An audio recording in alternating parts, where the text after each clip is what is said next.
So if I make a mistake, then I'm no longer the best. So what this child might do is that they might not dare to try, because trying means you run the risk of making mistakes and failing. And once you make a mistake or you fail, you're no longer the best. I'm Parkson, a father and grandfather, a relationship coach, and author of The Modern Day Dad. And I'm Hafiz, a father of four, a transformational coach, and a dad in progress. We Are Dads Too is a podcast for fathers by fathers. Each week we have conversations about different aspects of fathering. We will also be talking with experts to get their opinions or have other dads join us too. Because we are dads too, we understand the challenges dads face. Our children grow up way too fast, so we say. So we need to take effective action that involves personal and lasting change for our children and also for ourselves. Let's go on a transformational journey together because we are dads too. Hi, Paksan. Hello, Hafiz. Good evening. Yes, good evening to you. How has your week been? My week has been not too eventful, but yes, got some quite productive actually, I have to say. I heard that you're on two books. You're reading two books. Yes, I'm reading two books at the same time. I used to read 3 to 4. I have one in my bag, one in the toilet. Okay. I shall not imagine that. That was like 20 years ago when I was much younger and my brain worked a bit faster. And today, Right. So you have this habit of reading. Having books that you read weekly, daily. well, I try to keep up with reading. Actually, I've been reading one book at a time, but this time because there was this book available in the library, and it said I kind of booked it, and it says, "Oh, you'll be ready in 2 weeks' time." So I thought, okay, I should be able to finish the one I'm reading now in 2 weeks. But then within a few days, they said, "Hey, it's available." Okay, so I borrowed it. So All right. I'm reading two. It's not related topics, so it's okay. So I'll read one chapter of this. The next day, I'll read a chapter of the other book, and try to take notes. One thing I learned about reading books is, Right. someone said, if you want to get the most out of it, spend half an hour reading and then the next half an hour reflecting on it. Wow, that is a good tip. We should have an episode on reading. that, on reading. Yeah. But today's episode, all right, is very interesting to me. It is the area or topic which I is close to my heart. It's about mental resilience That's of right. our children. The first episode, we talk about the education of our children. We talk about how we as fathers or as parents should not be teaching our kids because they already have a lot of teachers in school. We should play other roles, that are more so-called optimal. Okay, and related to education, all right, is the issue of mental resilience. So maybe you can let our listeners know why this topic is chosen. Well, because of our children's education is something very close to our hearts, and our educational system in Singapore is very pressurizing, is very competitive, and so we do often see that our children, because they're young, they might not know how to handle that pressure, and so many of them can come to a point where they feel they can't do it, and they either get stuck, they freeze, or they just simply give up.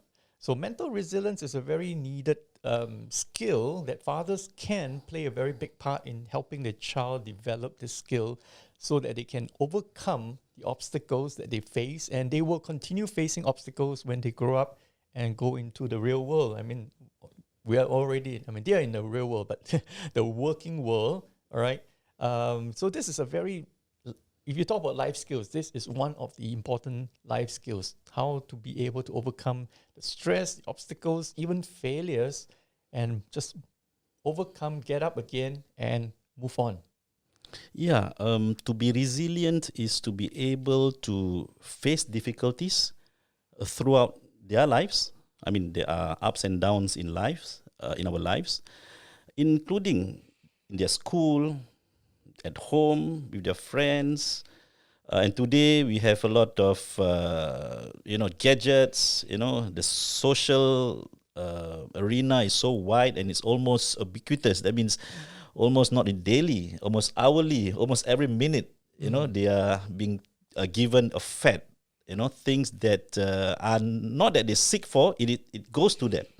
All right, and for example, if you have our child get the bad news, all right, about something, be it about their results, be it about they lose, a friend, okay, or even lose a family member, all right, the ability to pick themselves up, all right, and be able to go back to normal state. That is what we are talking about. How fast and how are they able to recover quickly, and hopefully having no negative effect on their psyche, on their emotions. So this is a very important topic. That's right. Yeah. So maybe you can also share with us what is your experience. I mean, maybe your experience, personal experience, when it comes to this, related to your kids, you're at work, or even now we're talking about education, right? Any interesting story that you have? Oh, I do have some stories. But before that, I feel it's important to also help our listeners understand that what resilience is not. Okay. Resilience is not that you are stress-free. Resilience does not mean that you do not face difficulties. All right. Resilience is not how well you endure, but how well you recover after a crisis, after a problem, after a failure, for example. A disappointment, how well you recover and not how well you endure. So in case, some fathers might have the wrong understanding, then they expect their children not to show any, Emotions. fear, yes, anxiety or sadness or anything like that. All right, and just expect their children to be strong and stoic, not showing any emotions. Emotions are very integral part of us, I mean, without emotions, who are we? We are robots. Yes. Right? So we're not robots. Our children are emotive beings, emotional beings, and they express emotions which we should encourage. So that's what resilience is not. I think that's important to start with. Yeah. So talking about my stories, well, I have 3 kids, and the youngest one is now 15 years old. But when she was in primary 4, I believe, in primary 4, maybe 5, she was struggling with math, okay? And I was trying to help her with it. Of course, the ways that schools are teaching mathematics, it's very different, So Right. what I ended up was teaching her how I would solve a problem, Okay. the way I was taught. And I said, but you need to do it, all right, during your tests and exams. Do it the way the school teaches you. But you can use the method I'm teaching you right now to check your answers. So she knows 2 methods. Okay. All right. So she was struggling with math. No, she wasn't failing. She just wasn't doing well. Okay. So she was getting like C's and D's. All right. So I tried to help her. I tried, every Saturday we would go to Changi Airport, McDonald's at Changi Airport, and sit down. And I would drink my coffee, and she would have a ice cream or maybe her lunch as a burger, And then after that, she would take out her math assessment books and whatever, and we'll do math together. So we'll spend about 2 hours, 2.5 hours every Saturday. Right. But she wasn't improving. So I realized that it's not about her understanding of math. It's not about her ability, but it's more of her mindset. Yes. Somehow she has come to the point of believing that, well, I'm just not good at math. Okay, maybe I'm not cut out. Right. People do talk about this. Some people are good at languages. Like girls are better at languages, boys are better at other things. So sometimes we buy into these kinds of, thinking. Box, eh? Yes, we put people in boxes. So I don't know where she got these ideas from, but I could see that what her real struggle was with her mindset. Okay. All right. So I have my own story actually, talking about Oh, my daughters, story right? isn't finished. Oh, haven't yet? Okay, come on. I'm not a storyteller by nature, but yeah, this is a very good story. Yes. So when I realized that, then I said, okay, how do I help someone with this kind of mindset? So I thought for a few days and I said, okay, maybe I need to show her how to overcome this thinking that, wow, this problem is too big for me. It's impossible for me to overcome. Okay. So I began to ask myself, what is one thing in my life that I believe is impossible for me to overcome? You, yourself. Myself. Okay, good. And guess what it was? Running. Running, yes. Yeah, you told me. Yeah. Yeah, because since I finished army and reservist, I did not run ever. Okay. Okay, except after the bus. Okay. Because I believe that I've not built to run. Of all the years I did the IPPT, I only passed a few times. Oh, so you want the reasons now why? All right, they strike off the 2.4. Oh, already. Okay. Did they? I think so. Oh, no, they Okay. didn't, I think. No, I don't think they did. Yes, They yeah. don't. Okay. So They should. anyway, so I say, okay, what I need to do is I need to start running again. So I bought a pair of running shoes. Imagine I've never owned a pair of running shoes for a long, long time. So I bought a pair and I started running. The first time I ran about 200-300 meters and I almost died. Okay, okay. I was out of breath, But I was persistent. I said, I need to overcome this. So for 3 times a week, I would just go out and run. Wow. Of course, there was this inertia, and many times I would tell myself, oh, it's going to rain, so I'm not going to run tonight. But then eventually, after about 3 to 4 months, I was able to run about 3 kilometers. Now, Okay, that's good. still with stops in between, yes. Right. So every day I would come home after a run, I would kind of give a report to my daughter. Today I ran so far, it was easy, it was difficult, all right? And slowly, step by step, I was just showing her, how do you overcome this mindset? It's just like people say, how do you eat an elephant? You start with cut it off, cut it in pieces. One bite at a One time. bite at a time, yeah, Correct. yeah, Yeah. So same thing, So one step at a time, I would just describe to my daughter, give her a report about how my progress, Right. And How did she feel? and lo and behold, her mindset just changed. And in primary 5 onwards, she was until today, secondary, she's in Sec 4 now. Right. She is getting A's for math with no tuition. You have modeled the way, actually. All right. And I think this is very important. For us to talk is one level, to walk the talk is many, many levels. That means the effectiveness of us doing it ourselves. Mm-hmm. Yeah. So, in conclusion, did she do very well after that? Yes. She was scoring A's consistently since then until today in Sec 4.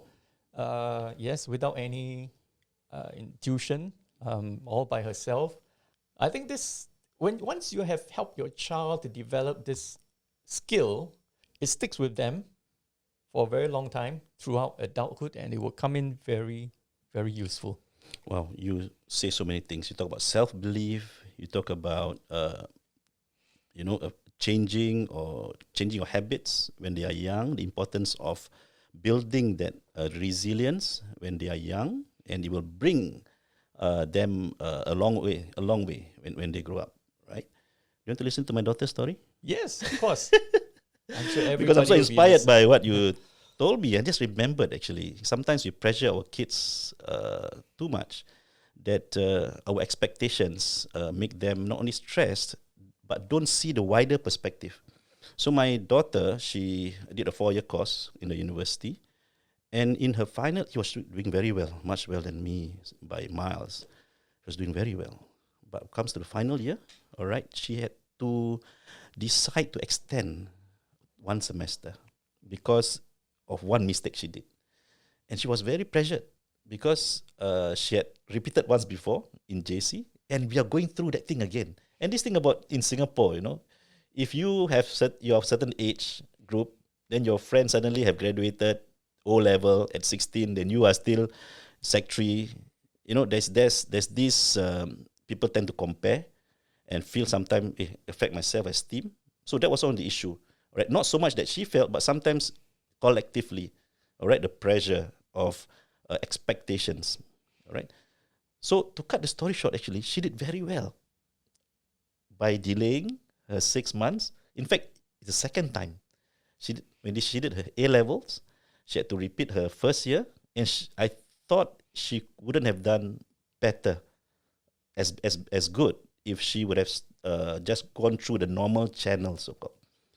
So, going through the so-called less trodden path, being different, and seeing yourself as different, and you may have this, complex, right? So I think this is part of a mental resilience, the ability to see the difference between about yourself, how you see yourself, and this is about having the unhealthy belief or destructive belief to me, all right? Picture yourself as, for example, you're having self-pity, feeling sorry for yourself when something bad happened. But at the same time, it's the other way around also can happen.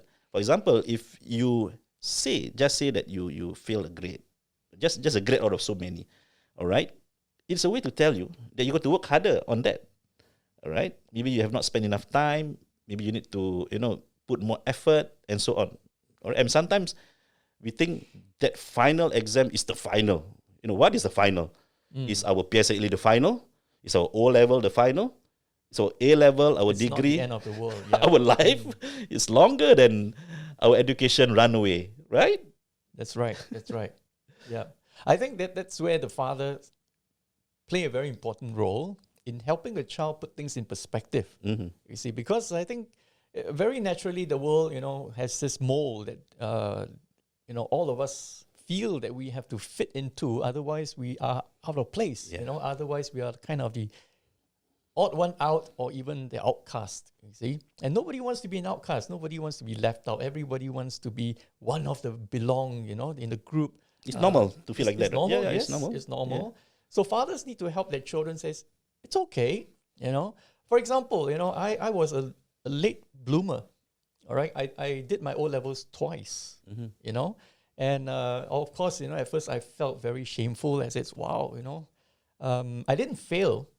I got kind of all C's, for example, C's. And of course, my Chinese second language, I didn't get an F9, I got an E8.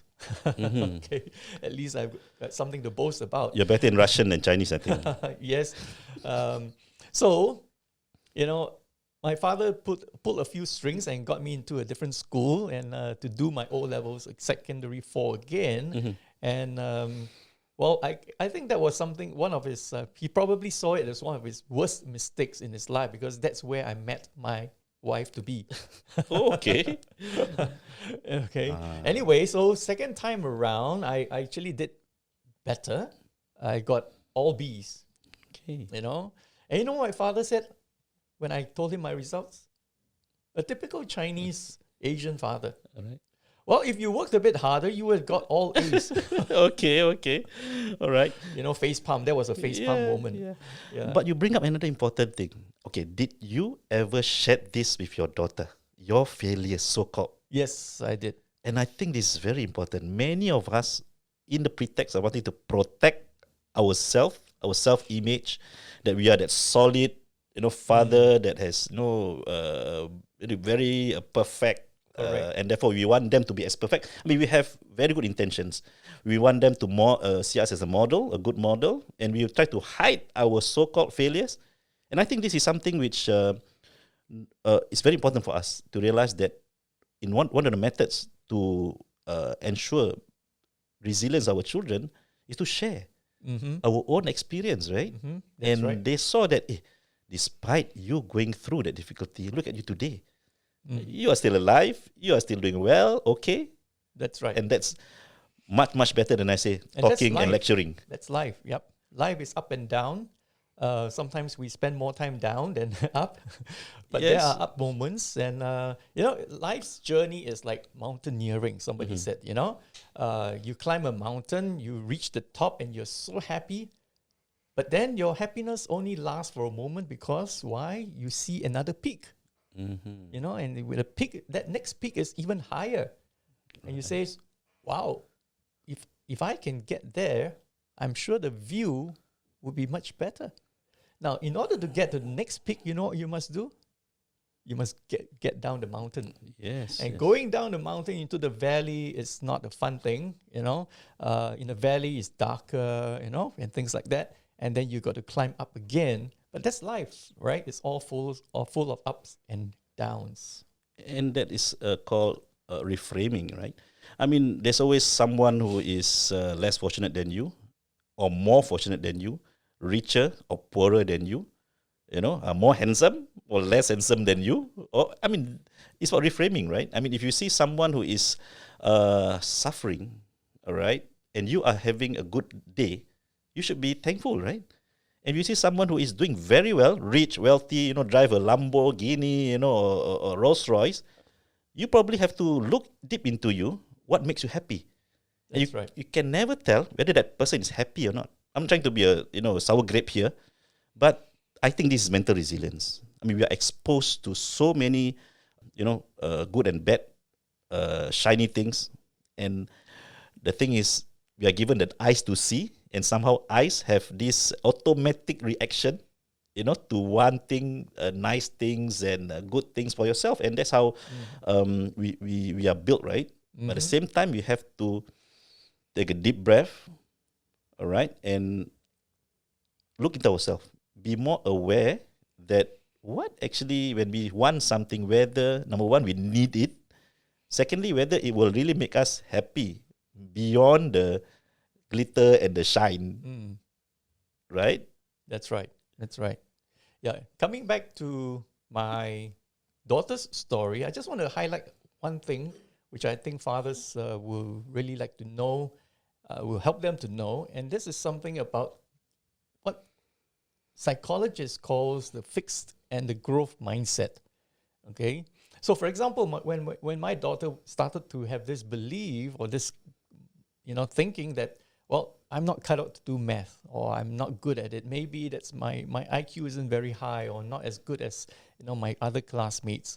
That is an example of a fixed mindset. A fixed mindset basically is a thinking that believes that your abilities have been decided and determined at your birth, based on your DNA, and whatever you do, no matter how hard you try, you can never surpass that. You can never do better than what has been determined by your DNA.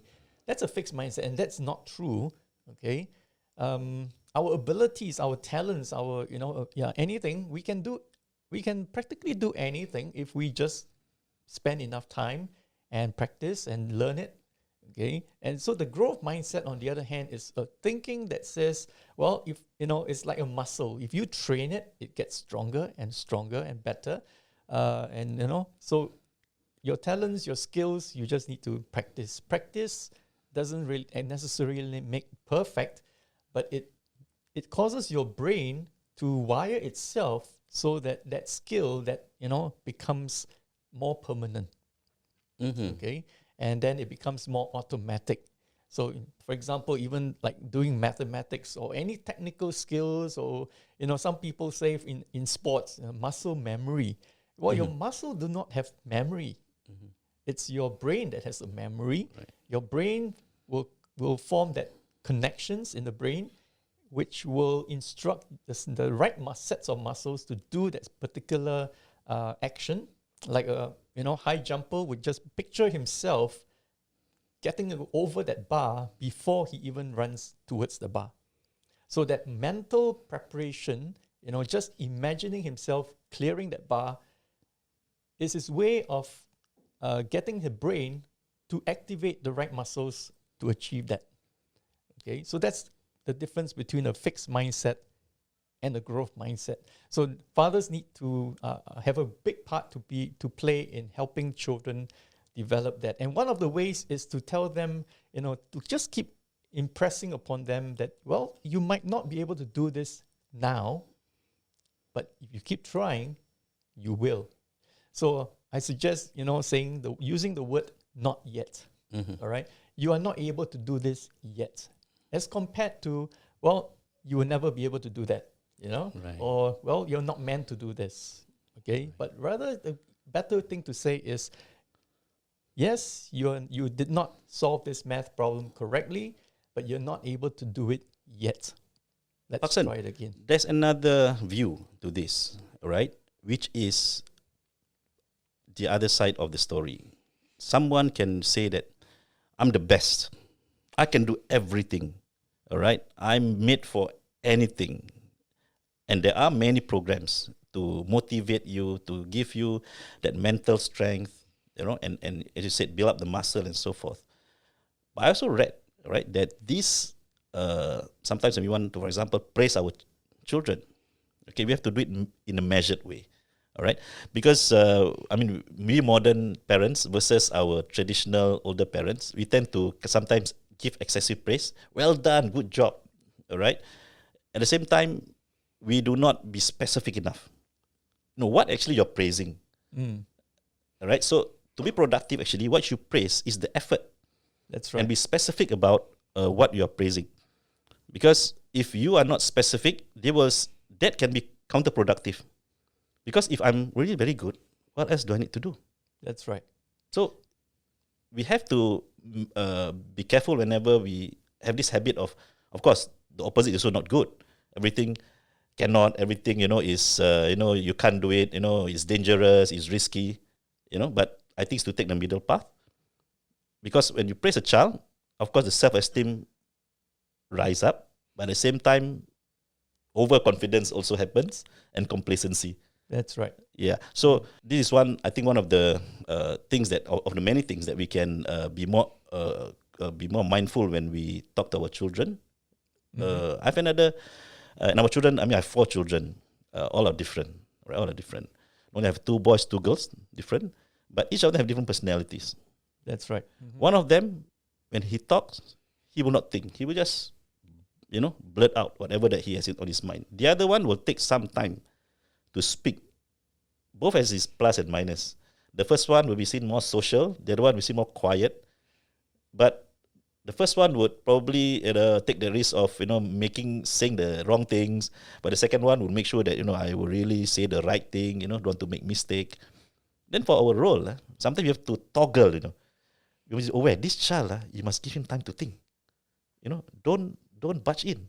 Give him that 5 seconds to collect his thoughts instead of, completing expect an immediate response and completing his sentences. That's right. Yeah. So this is also something that we should also be aware. Yeah. So what's the right way to praise a child? I totally agree with you. This is connected with what we just talked about, fixed and growth mindset. Yes. So there is some parents who says to their children, when the children does something well, wow, you're so smart. It sounds innocent, but what's some researchers have suggesting, and through their research have found, is that there is a possibility. Now, listen to us carefully. We are saying possibility. It's not 100%. See, young children might not totally understand, but over time they might get the idea, that, I'm smart or I'm the best. So if I make a mistake, then I'm no longer the best. So what this child might do is that they might not dare to try, because trying means you run the risk of making mistakes and failing. And once you make a mistake or you fail, you're no longer the best. So that becomes the fixed mindset, you see. So if you really want to develop a growth mindset in your child, then yes, be careful how you praise, and there is a right way to praise your child. And like you say, is to praise the effort, For example, if your child comes to you with a drawing and you say, this is a wonderful drawing, you must have spent a lot of time on it. That's praise, all right? As compared to just simply saying, wow, you must be an artist, all right? Now, of course, parents, out of good intentions, and wanting to affirm the child, but this is kind of one of the little details that we can take note of, because it can make a difference to different children. So praise the effort, and so that the child will want to do it again and again and try to be even better. And I think the next step, we like to ask questions, but sometimes we ask the wrong question. I think it's important because we want our children to change, right, their habits or the perspective of things. Instead of asking a close-ended question, like, do you, the word do, for example, is always in front. Asking for a specific, answer. We ask open-ended questions, the 5 W and 1 H, right? So what, where, when, why, and how. Yeah. So they are able to think beyond the yes and no, and then come up with their own solutions, right? How how would you solve this problem instead of this is how it is done, this is how I do it, and then we realize, how come they never follow?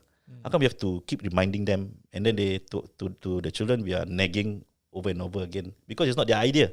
Mm-hmm. And I think this is always the challenge of many parents. We have a goal that we want them to achieve. We set the goal for them. We set the steps for them, and then we realize that they're even not interested even the first step because it's not theirs, right? So having a less directive way of communicating or setting expectation is something more effective, than telling. Mm-hmm. Yeah, and this is where I think also the strength of their the resilience that they have about themselves, that this is my own action, this is not my dad's or my mom's goal.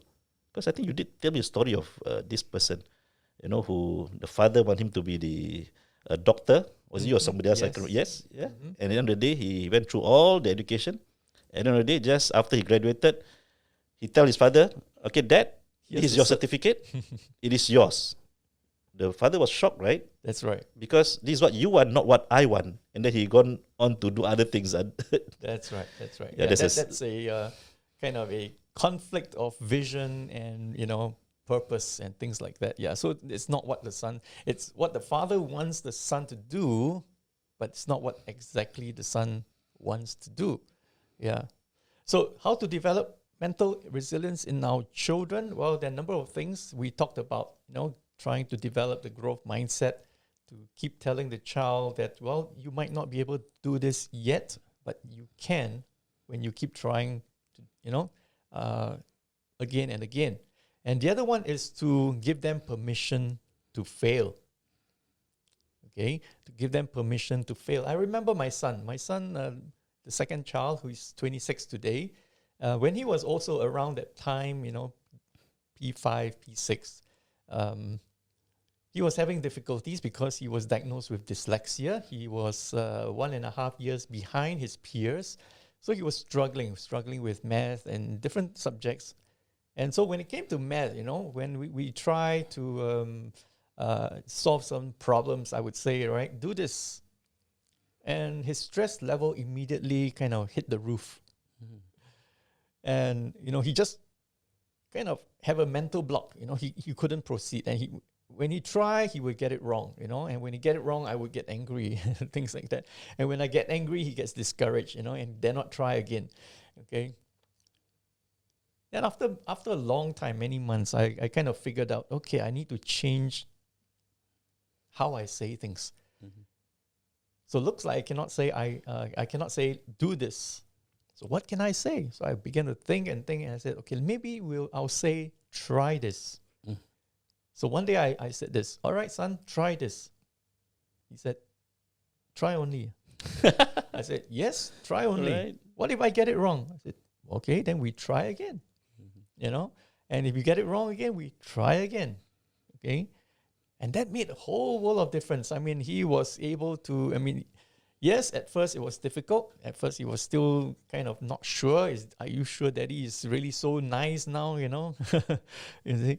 And it really made a difference. So the doing math was no longer as difficult as it was before. Yeah. So give them permission to fail, So, but see again, resilience is not about not experiencing failure, not experiencing disappointments or difficulty, but how do you recover from that? Yeah. So that is a very important thing to take note of. I saw empathy just now. Mm. All right, you empathize the other party, your child, and if there's a person, you should empathize with your own child, right? That's right. I think sometimes you're more empathetic to our friends, strangers. Yeah, you don't want to get into trouble. People think that you're crazy. Who is this person talking to me rudely? But sometimes we talk rudely to our children. We shout. We disregard their presence. And I thought this would be the next topic, one of the topics that we have to do, which is emotional intelligence. We have not discussed this, Paksan, but I think this is something that we need to look into. We need to discuss. Yes. How do you deal with the emotions? How do you read yourself internally and also read externally, and be able to come into a harmonious relationship, not only with your children, with your partner, with your boss, with your friends, with your own parents? What do you think? Definitely. I think emotional intelligence is something on every parent's mind. If there's ever a seminar or a workshop on emotional intelligence, you would be sure that it is fully booked. Yes. I follow this particular author, Daniel Goleman. He's an expert. And it's very interesting. He in fact started his own podcast. If Daniel Goleman, if you hear me out there, I'm promoting your podcast. All right. So follow him because he's an expert in emotional intelligence. And hopefully we will learn from him and we'll share what it's all about. Yes. Daniel Goleman is the guru of emotional intelligence, or at least he popularized this subject. I have in mind another person, that is John Gottman. He is also a psychologist, and he's a guru of relationships and parenting and marriage. He has written the book Raising an Emotionally Intelligent Child, and I believe Daniel Goleman wrote the foreword, or at least something in the book also. So it's related to helping our children develop that. Yeah, I'm sure they strengthen each other, because I know Daniel Goleman, he's a scientist also. That's right. He has a lot of very well-backed research and many books that he wrote. So I think this topic we can never stop talking about. There's so many things we want to talk about, but maybe we talk about again another day, another episode. We definitely will. But I hope today fathers have got the main gist of it, and that is, when your child is having difficulties in his studies, in some particular subjects or maybe a few subjects. Well, empathy is one. Firstly, empathize. Learn to notice the signs that your child is struggling.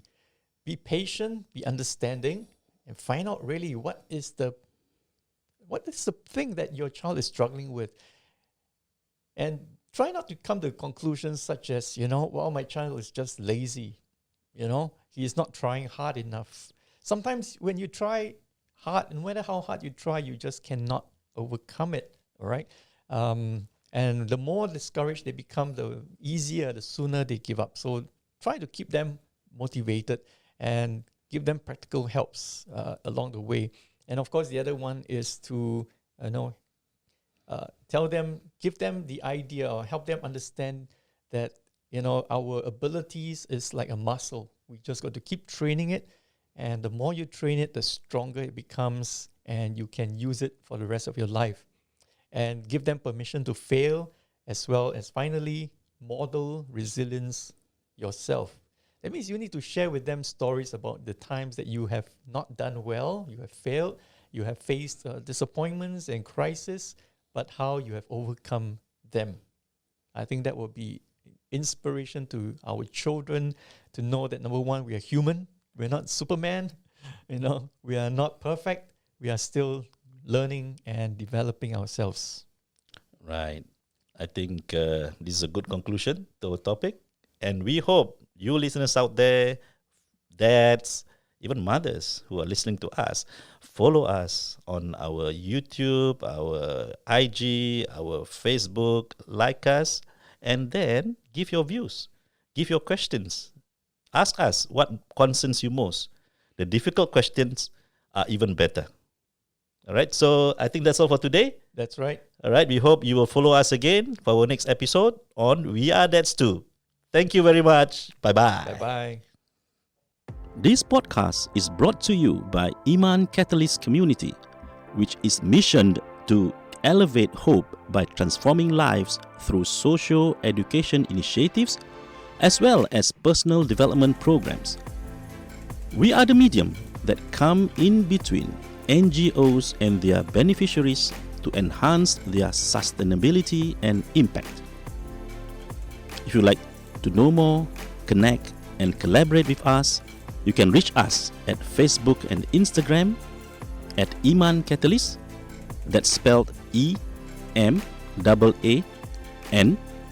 and we would like to work and partner with you. Thank you so much for tuning to this week's conversation. We hope that this episode helped you in your transformational journey as dads. If you like this podcast, make sure you review, follow, and share it with your friends. For more episodes and resources on fathering, check us out at We Are Dads Too on Facebook and Instagram. We would also like to hear your comments and questions, so please feel free to share them on our FB and IG pages and also our Twitter, and be connected to other dads too.